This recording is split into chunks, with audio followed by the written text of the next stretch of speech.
अगर आपका इकामा एक्सपायर है और आप खरूज नहाई पे जाना चाह रहे हैं, आपका शनाख्ती कार्ड ख़त्म है या पासपोर्ट एक्सपायर है या पाकिस्तानी एम्बेसी से आपको कोई भी काम है, तो counsellor general of Pakistan Jeddah की टीम अब्बा विज़िट कर रही है और आप अब्बा खमीस के आसपास के इलाकों में मौजूद हैं। तो आप 11 ता 12 अगस्त 2023 जुमा और हफ्ते वाले दिन Abha Khamis Al Aziziyah hotel Malik Fahd road Khamis Mushait पहुंच जाएं। एम्बेसी की टीम फ्राइडे वाले दिन 11 अगस्त को 8:30 से 11:30 बजे तक 2:30 से 5 बजे तक मौजूद रहेगी। सैटरडे 12 अगस्त को 8:30 से 12 बजे तक मौजूद रहेगी। कहाँ पे आएगी? होटल का नाम अल Aziziyah Malik Fahd road Khamis मशीद, ये पुरानी जगह, यहाँ पे एक एम्बेसी की टीम आती है। फ़ोन नंबर आपके साथ शेयर कर देता हूँ 017220900।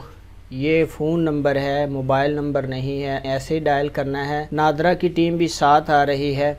तो ये अहम अपडेट थी पाकिस्तानी एम्बेसी की जानब से कि जिन भाइयों का पासपोर्ट ख़त्म है, इकामा एक्सपायर है, खरूज नाई पे जाना चाह रहे हैं, शनाख्ती कार्ड ख़त्म है, पाकिस्तानी एम्बेसी से आपको कोई भी काम है, तो 11-12 अगस्त को टीम आपके पास अब्बा आ रही है। इस वीडियो को आपने दोस्तों के साथ ज़्यादा से ज़्यादा शेयर करना है कि आप सब जानते हैं अब्बा से जद्दा जाना काफ़ी मुश्किल है, काम से छुट्टियां होती हैं, किराया लगता है।